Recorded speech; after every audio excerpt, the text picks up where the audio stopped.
అండి అందరికీ నమస్తే. ఈరోజు శనగపిండి బియ్య పిండితో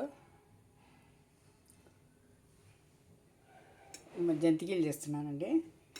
చూడండి, ఇందులో ఉప్పు, జీలకర్ర, వాము, తర్వాత తెల్ల నువ్వులు వేసేసి మొత్తం బాగా కలుపుకోవాలండి. ఈ మూడు కప్పులు అయితే 1 కప్పు శనగపిండి వేసాను.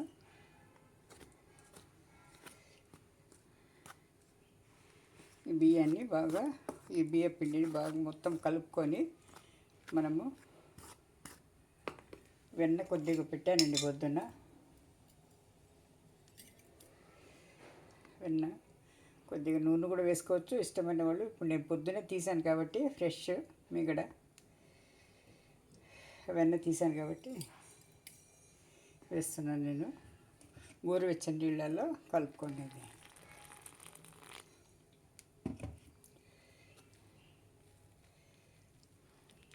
కొద్దిగా నీళ్ళు వేస్తూ మన జంతికల ముద్దలాగా బాగా మన గోధుమ పిండి ముద్ద మనం చేసుకుంటాం కదా, చపాతీ పిండి ముద్దలాగా అట్లా కొంచెం చేసుకోవాలి. గట్టిగా కాకుండా పలుచగా కాకుండా మీడియంగా చేసుకోవాలన్నమాట.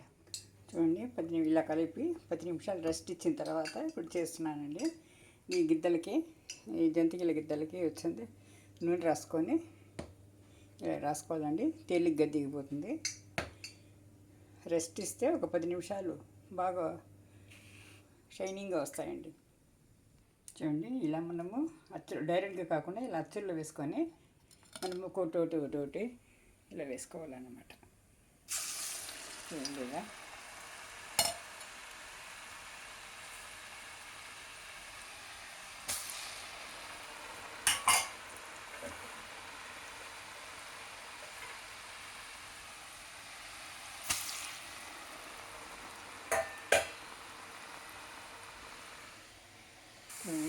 మీడియం ఫ్లేమ్లో వేసి మీడియం ఫ్లేమ్లో మనము నెమ్మదిగా వేయించుకోవాలండి.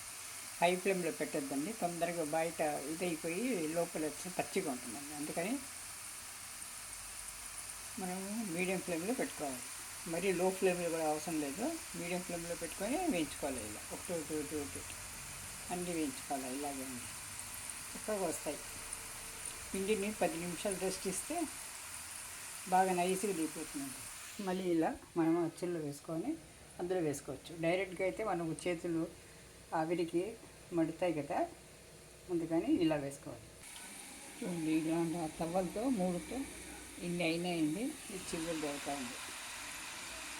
చూడండి, ఛానల్ని లైక్ చేయండి, సబ్స్క్రైబ్ చేసుకోండి, షేర్ చేయండి, కామెంట్ చేయండి. థ్యాంక్ యూ ఫర్ వాచింగ్ అండి.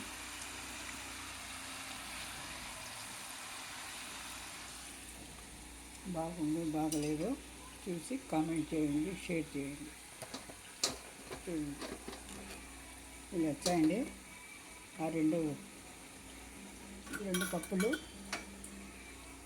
కప్పులతో బియ్య పిండి, 1 కప్పు శనగపిండితో ఈ 3 కప్పులతో ఇన్ని అయినాయండి. చూసారా?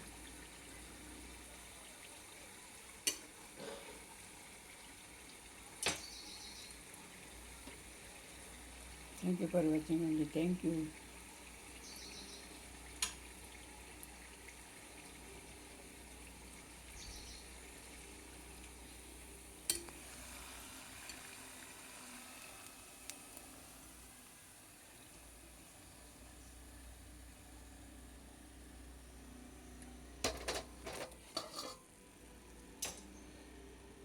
Thank you for watching.